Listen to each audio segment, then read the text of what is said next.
So this is a video on the making of strops, sort of an introduction. It's kind of a magical thing in the knife making world. If you haven't used it, you probably should. You start pretty simply, leather, cut it out roughly the right shape. I usually mark an area that I want to use in the middle of it, and before you get anything on it, make sure to label it with what you're going to put on it. So next, you have to oil the strop, sort of prep it.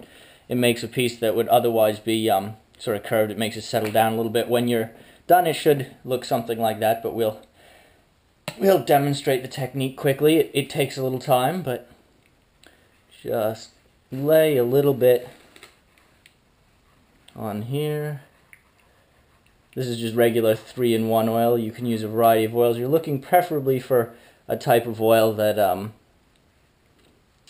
won't immediately evaporate, but it can evaporate over time. You know, we're trying to avoid something like WD-40, which isn't really a lubricant; it's a water displacer, and is quite volatile.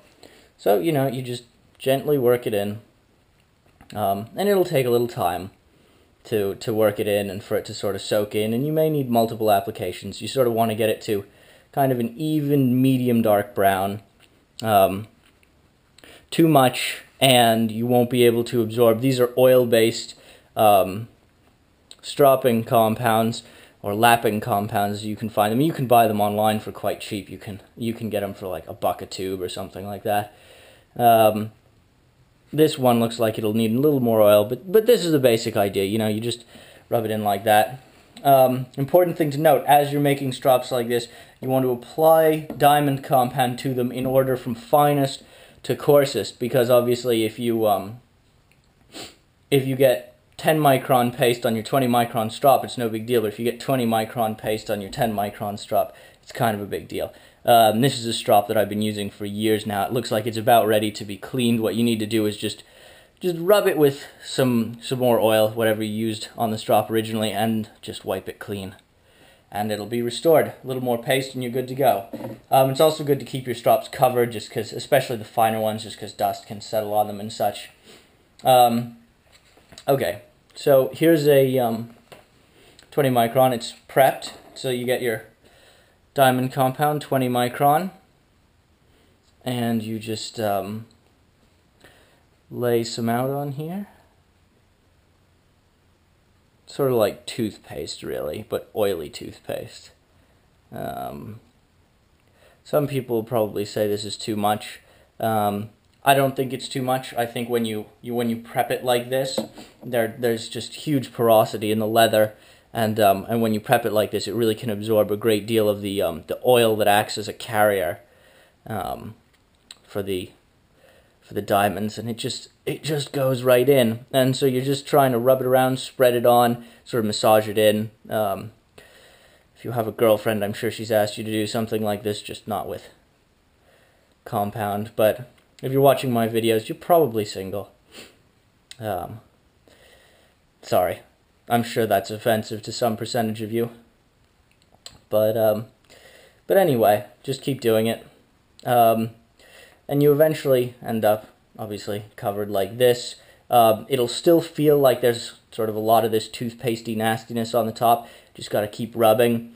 And over time, it will start to sink in and be absorbed into the strop. And you just keep doing it until it's really absorbed. And so once it's getting to the point where it's starting to feel a little tacky and absorbed, rather than slippery and gritty, that means it's getting there. It's soaking in, and you can leave it sit for a while, and the rest of it will finally be absorbed, and then it's ready to use.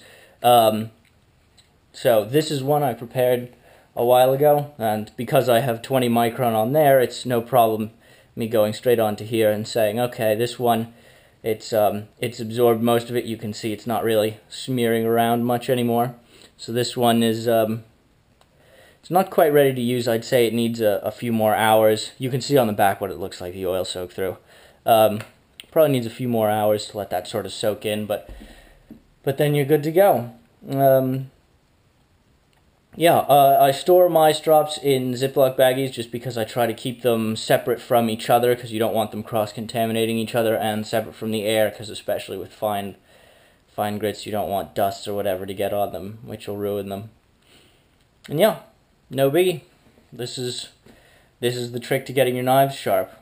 You will be amazed at just how well it'll pull the burr off. Even if you're using like a nice ceramic sharpener like a Spyderco, you may be very surprised to see just how much something simple and cheap like this improves your stropping. These are oil-based compounds.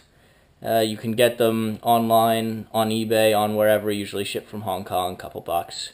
No big deal. And it's a really, really cheap way to get really nice edges on your knives. Yep. Like, subscribe, favorite, share, all that stuff down the bottom. You know, the annoying crap that YouTubers always ask you for.